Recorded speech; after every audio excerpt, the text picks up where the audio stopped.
बच्चों, आप सब लोगों का स्वागत है मेरे YouTube चैनल में। लास्ट वीडियो लेक्चर में हमने बोर मॉडल के बारे में पढ़ा था। बोर मॉडल के पोस्टुलेट्स पढ़े थे और उसके बाद हमने पढ़े थे कि कैसे बोर मॉडल के आधार पर रेडियस, एनर्जी और वेलोसिटी की कैलकुलेशन करती है। आज हम हाइड्रोजन स्पेक्ट्रम पढ़ेंगे बोर मॉडल के आधार पर। देखिए, बोर क्या कहता है, यदि कोई electron low level to high level में जंप करता है, n बराबर 1 से n बराबर 2 के अंदर जंप करता है, तो इस दौरान एनर्जी एब्जॉर्ब करता है, एनर्जी एब्जॉर्ब करता है और कुछ समय पश्चात जब वो वापस रिटर्न होता है तो जितनी एनर्जी उसने एब्जॉर्ब करी है वो एनर्जी वो वापस रिलीज करता है और यही रिलीज एनर्जी स्पेक्ट्रम में एक लाइन्स के रूप में नज़र आती है। स्पेक्ट्रम में एक लाइन के रूप में नज़र आती है। अब ये लाइन जो होती है ये कई लाइनों का गुच्छा होती है। इसका एक्सप्लेनेशन देखिए कैसे होगा। बोर ने क्या किया, एनर्जी डिफरेंस निकाला दोनों लेवल के बीच में। इन दोनों लेवल के बीच में एनर्जी डिफरेंस वो कितना होगा, अपर लेवल यानी कि E2 माइनस E1, यानी कि ऊपर के higher level minus lower level. और मैंने पहले बताया था बोर मॉडल के चौथे प्रिंसिपल में किसके बराबर होता है, एच म्यू के, क्योंकि फोटोन के रूप में एनर्जी एब्जॉर्ब होती है या इमिट होती है। ठीक है, और एनर्जी का फॉर्मूला क्या है according to Bohr, minus 2 pi square m z square e की पावर 4 बटे एन स्क्वायर एच स्क्वायर। ठीक है, ये वैल्यू यहाँ पर रख दें हम, तो एच म्यू बराबर क्या हो जाएगा, minus 2 pi square m z square e की पावर 4 बटे n two square h square. ठीक है, देखिए यहाँ पर पाई एम जेड ई और एच कॉन्स्टेंट है, बाकी केवल चेंज कहाँ पर है, लेवल्स के अंदर। ठीक है, इसलिए हमने n2 रख दिया, minus minus 2 pi square m z square e की पावर 4 बटे n1 स्क्वायर एच स्क्वायर। ठीक है, यहाँ से कॉमन क्या आ जाएगा, एच म्यू बराबर 2 pi square m z square e की पावर 4 बटे एच स्क्वायर कॉमन आ जाएगा। यहाँ बचेगा माइनस 1/n1 स्क्वायर, और यहाँ देखिए पहले वाले पेज पे माइनस माइनस प्लस हो जाएगा, तो यहाँ क्या बचेगा, प्लस 1/n2 स्क्वायर। ठीक है, म्यू बराबर क्या होता है, मैंने बताया था पहले, c/λ, और 1/λ बराबर क्या होता है, म्यू बार। तो ये क्या हो जाएगा, सी म्यू बार। 1/λ बराबर म्यू बार रखेंगे तो एच म्यू बराबर क्या हो गया, एच सी म्यू बार बराबर 2 pi square m z square e की पावर 4 बटे एच स्क्वायर। ये प्लस को इधर ले लेते हैं, माइनस को इधर ले लेते हैं, 1/n2 square minus 1/n1 square. एक मिनट रुकिए, यस, यहाँ n2 है, यहाँ n1 है, थोड़ा उल्टा हो गया, यहाँ ये तो n2 है और ये n1 है, तो क्या हो जाएगा, n1 square minus n2 square. ठीक है, चलिए, ये जो म्यू बार बराबर क्या हो जाएगा, यहाँ से अगर यहाँ से म्यू बार बराबर क्या हो जाएगा, तो एस सी का भाग दे देंगे तो क्या हो जाएगा, 2 pi square m z square e की पावर 4 बटे CH³ 1/n1 square minus 1/n2 square. ठीक है, अब यहाँ से देखिए इसके अंदर 2 भी कॉन्स्टेंट है, पाई कॉन्स्टेंट है, एम जेड हाइड्रोजन के लिए 1 हो जाएगा, ई 1.6 हो जाएगा, 1.6 × 10⁻⁻19 कूलम, सी प्रकाश का वेग और H Planck constant.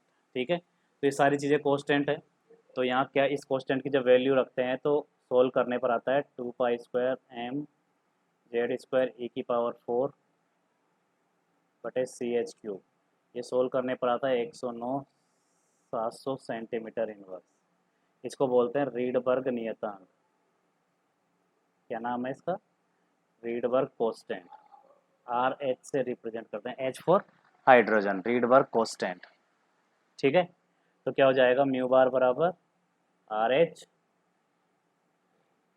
1/n1² minus 1/n2²। Clear? ये आएगा किसमें? Centimetre inverse. तो ये म्यू बार का फॉर्मूला आ गया हाइड्रोजन एटम के लिए on the basis of Bohr model के आधार पर। ठीक है, अब ये यहाँ से देखिए म्यू बार की वैल्यू जितनी होगी, म्यू बार का मान जितना होगा उतनी ही संख्या में लाइंस प्राप्त होगी। यानी कि म्यू बार का मान number of means mu bar की जितनी वैल्यूज होगी टोटल लाइंस उतनी ही होगी। यानी कि अगर म्यू बार की वैल्यू 10 आती है तो टोटल लाइंस भी 10 आएगी, 5 आती है तो 5 आएगी। ठीक है, तो देखिए अब एक क्वेश्चन करके देखते हैं। नेक्स्ट पेज पे देखते हैं क्वेश्चन एक। मान लेते हैं कोई इलेक्ट्रॉन 5th लेवल पर प्रेजेंट है। ठीक है, कोई इलेक्ट्रॉन कहाँ पर है? 5th लेवल पर। तो हमें क्या करना है? मान लीजिए कोई इलेक्ट्रॉन है जो कहाँ पर है? 5th लेवल पर प्रेजेंट है। इलेक्ट्रॉन है हाइड्रोजन एटम का, कहाँ प्रेजेंट है? 5th लेवल पर। अब आपसे पूछा जाएगा इससे संबंधित हाइड्रोजन स्पेक्ट्रम में कितनी लाइंस प्राप्त होगी, total how many lines are present in hydrogen spectrum. ठीक है, तो आपको क्या करना है? 5 लेवल ड्रॉ करना है। फर्स्ट, सेकंड, थर्ड, फोर्थ और 5। ये 1 हो गया, 2, 3, 4, 5। ठीक है, आपको क्या करना है? हर लेवल को पकड़ के चेक करना है। ये 5th पर प्रेजेंट है तो 5th से स्टार्ट हो जाओ आप। 5th से पहले पर आ गया, पॉसिबिलिटी चेक करनी है। 5th से सेकंड पर आ सकता है, 5th से थर्ड पर आ सकता है और 5th से 4 पर आ सकता है। ठीक है, 5th से वाली पॉसिबिलिटीज खत्म हो गई हमारे पास। अब आ जाओ आप 4 पर। 4 से 1 पर आ सकता है, 4 से 2 पर आ सकता है, 4 से 3 पर आ सकता है। 4 से पॉसिबिलिटी खत्म हो गई। अब आप आ जाओ 2 3 से, तो 3 से 1 पर आ सकता है, 3 से 2 पर आ सकता है। ये भी पॉसिबिलिटी खत्म हो गई और लास्ट पॉसिबिलिटी बची 2 से, तो 2 से 1 पर आ सकता है। तो इस ये इतनी सारी पॉसिबिलिटीज है किसी भी इलेक्ट्रॉन को 5वें लेवल से नीचे के लेवल पर जंप करने के लिए, पहले लेवल पर आने के लिए। 4 3 7 2 9 और 1 10, टोटल लाइंस कितनी प्राप्त हो गई? 10 लाइंस, 10। और इसके लिए एक फॉर्मूला है टोटल लाइंस कैलकुलेट करने का,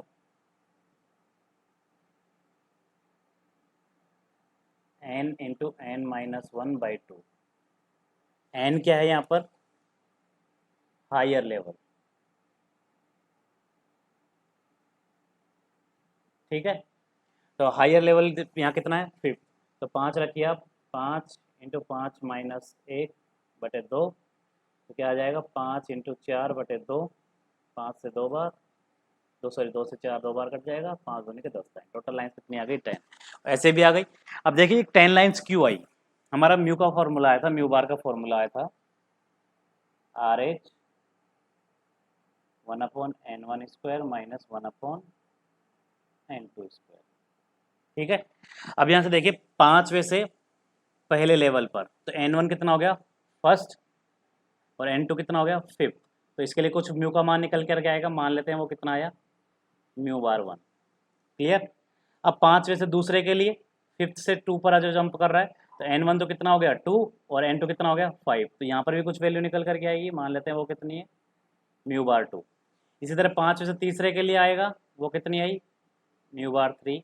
और 5वें से चौथे के लिए n1 कितना हो जाएगा? 4 और 5, म्यू बार 4। ठीक है, ये 4 वैल्यूज आ गई। अब आते हैं इसके लिए चौथे से पहले पे, तो इसके लिए n1 तो 1 हो गया और n2 कितना हो गया? 4, चौथे से पहले के लिए। ये भी कुछ अलग वैल्यू आएगी, 5। इसी तरह चौथे से दूसरे के लिए आएगी, इसी तरह चौथे से तीसरे के लिए आएगी, म्यू 7। ठीक है, अब अगले पे आते हैं। तीसरे से पहले के लिए, तीसरे से जो पहला होगा उसके लिए भी आएगा कुछ वैल्यू।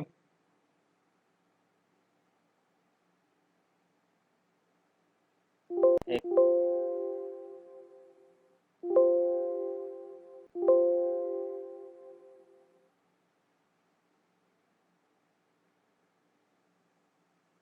ठीक है, तो अब इसके लिए क्या होगा? तीसरे से इसके लिए भी कोई वैल्यू आएगी निकल करके, वो कितनी आएगी, वो μ8 हो जाएगी। इसी तरह इसके लिए भी आएगी, वो μ9 हो जाएगी। और लास्ट इसके लिए n1 तो हो जाएगा 1 और n2 हो जाएगा 2, तो इसके लिए μ10। तो म्यू की इस तरह से वैल्यू कितनी आ गई, टोटल वैल्यू 3 वैल्यूज आ गई। ठीक है, टोटल 10 वैल्यूज आ गई। एक मिनट रुकिए बच्चों।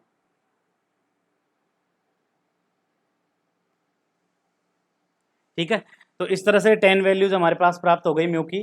और जब म्यू की जितनी ज़्यादा वैल्यू यानी 10 वैल्यू का मतलब 10 लाइन्स, इस तरह से आप 10 लाइन्स की कैलकुलेशन कर सकते हैं। क्लियर। अब देखिए यहाँ से एक चीज़ जो समझने की है, लाइनों के नाम क्या होंगे। अगर कोई लाइन फर्स्ट लेवल पर जंप करती है, ये फर्स्ट लेवल पर जंप कर रही है चारों लाइनें, तो ये इस लाइन का नाम होगा लाइमन श्रेणी की लाइन। इसको अलग पेज पे लेते हैं। अगर कोई लाइन फर्स्ट लेवल पर जंप करती है, फर्स्ट लेवल से संबंधित है, तो उसका नाम होगा लाइमन श्रेणी की लाइन। अगर कोई सेकंड से लेवल के लिए है तो वो होगी बामर।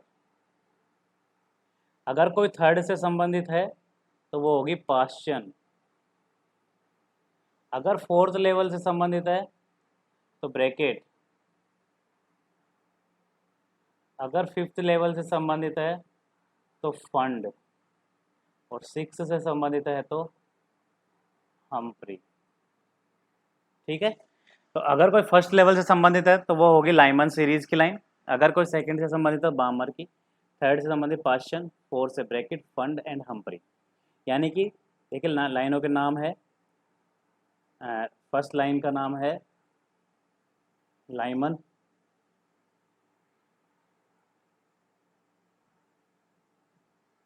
सेकंड का नाम है बामर, थर्ड का नाम है पाश्चन, फोर का ब्रैकेट, फंड एंड हम्फ्री। इसके लिए n1 की जो वैल्यू होगी, n1 की वैल्यू जो होगी ये 1 होगी, 2 होगी, 3, 4, 5, 6। n1 मतलब कहाँ पर जंप करेगा, कहाँ कौन से लेवल पर आके रुकेगी, तो फर्स्ट सेकंड पर आएगी।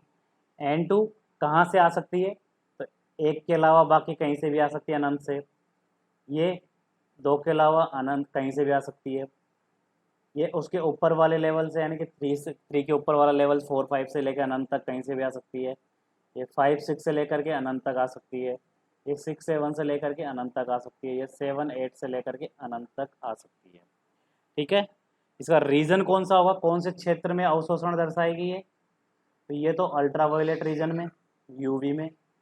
बामर जो है ये विजिबल में एब्जॉर्ब करेगी, और ये बाकी चारों आईआर में करेगी, इंफ्रारेड में, अवरक्त क्षेत्र में करेगी। इसको बोलते हैं अवरक्त, विजिबल यानी कि दृश्य, और यूवी का मतलब पराबैंगनी। तो इन क्षेत्रों में एब्जॉर्ब करेगी ये। तो ठीक है, तो पहले लेवल पर अगर जंप करती है तो लाइमन सीरीज की, सेकंड पर करती है तो बामर की, थर्ड पर करती है पाश्चन की, फोर्थ पर करती है ब्रैकेट की, 5 पर करती है फंड की, और छठे पर आती है तो हम्फ्री की लाइंस होगी। ठीक है, कहाँ से n1 का इनका क्या होगा, जहाँ पर जंप कर रही है वो है n2, उसके अलावा उसके ऊपर वाले क्षेत्र से 2, 3, 4 इस तरह कहाँ पर आएगी लाइमन, यूवी में, बामर विजिबल में, बाकी सारी आईआर में। ठीक है, अब देखिए क्वेश्चन क्या आता है, कोई पूछ ले आपके 6th लेवल से संबंधित, कोई 6th लेवल पर कोई इलेक्ट्रॉन है हमारा, उससे संबंधित लाइंस की संख्या और उनके नाम बताइए। ठीक है, तो पहले आपको क्या करना है, ड्रॉ करना है 6 level, first, second, third, fourth, fifth, six. ये 6 लेवल ड्रॉ कर दिए। आपको क्या करना है, ये first, second, third, fourth, fifth, six, एक एक को पकड़ के चलना है। 6 से स्टार्ट हो जाइए, फर्स्ट पर, सिक्स और कहाँ जा सकता है, सेकंड पर, थर्ड पर, फोर पर, और 5 पर। 6 खत्म हो गया। अब 5वें से आ जाइए, 5वें से पहले पर, दूसरे पर, तीसरे पर और चौथे पर। फिर चौथे से आ जाइए, चौथे से पहले पर, दूसरे पर, तीसरे पर। फिर तीसरे से आ जाइए, पहले पर, और दूसरे पर, फिर लास्ट में आप दूसरे से आ जाइए पहले पर। ठीक है, टोटल लाइंस देखो, 5 और 4 9 और 3 12 और 2 14 और 1 15, टोटल लाइंस आएगी 15। आप फॉर्मूले में भी डाल सकते हो n into N minus one by two, तो क्या आएगा 6 इंटू 6 माइनस 1 बाई 2, 6 इंटू 5 करोगे तो 30, 30 में 2 का भाग लगाओगे तो 15 लाइन। कौन कौन सी लाइंस होगी, ये कहाँ पर जंप कर रही है, लाइन 1 पर, तो ये तो होगी लाइन 1, कितनी हो गई 5। बामर में देखो 1 2 3 4, सेकेंड लेवल पर 4 है तो बामर की हो गई 4। थर्ड पर देखो 1 2 3 है तो लाइन पास्टन की हो गई 3। 4 पर देखो 2 है तो फंड की ब्रैकेट की हो गई 2, और 5 पेपर 1 है तो फंड की हो गई 1। तो टोटल लाइन गिनो, 5 4 9 और 3 12 तो 14 और 1 15। तो इस तरह से हमारी टोटल लाइन सेम आनी चाहिए, हम इजीली निकाल सकते हैं। क्लियर। एक शॉर्ट ट्रिक बता रहा हूँ निकालने की। लाइमन कैसे निकालोगे, n2 माइनस वन, लाइमन कहाँ जंप करती है 1 पर, लाइमन कहाँ जंप करती है 1 लेवल पर, तो इसलिए n2 माइनस वन। क्लियर। बामर कहाँ जंप करती है सेकेंड लेवल पर, तो n2 माइनस टू। लाइमन ये भाषण कहाँ करती है n2 माइनस थ्री। ब्रैकेट कहाँ करती है चौथे लेवल पर करती है तो n2 माइनस 4। और ये फंड कहाँ करती है n2 माइनस 5 पेपर जंप करती है तो 5। अब ठीक है, अब देखिए n2 कितना आपका 6, 6 में से 1 गया तो 5, वही आ रही है 5। 6 में से 2 गए तो 4, 6 में से 3 गए तो 3, 6 में से 4 गए तो 2, 6 में से 5 गए तो 1। इस तरह से आप कैलकुलेट कर सकते हो लाइनों की संख्या। ठीक है, तो इस तरह से बोहर मॉडल के आधार पर एक्सप्लेनेशन किया गया पूरा कि लाइनों की संख्या कैसे निकाली जाएगी। तो यह है बोहर मॉडल के आधार पर एक्सप्लेनेशन पूरा हाइड्रोजन स्पेक्ट्रम का। ठीक है, इसके बाद हम पढ़ेंगे क्वांटम संख्याओं के बारे में। क्वांटम संख्याएं क्या क्या होती है, क्या काम आती है, उनकी प्रॉपर्टीज़ क्या है। ठीक है, अगर कोई प्रॉब्लम है किसी तरह की तो आप कमेंट कर सकते हैं, या समझ में नहीं आया तो बता सकते हैं। बाकी चैनल को लाइक करिए, सब्सक्राइब करिए। Thank you.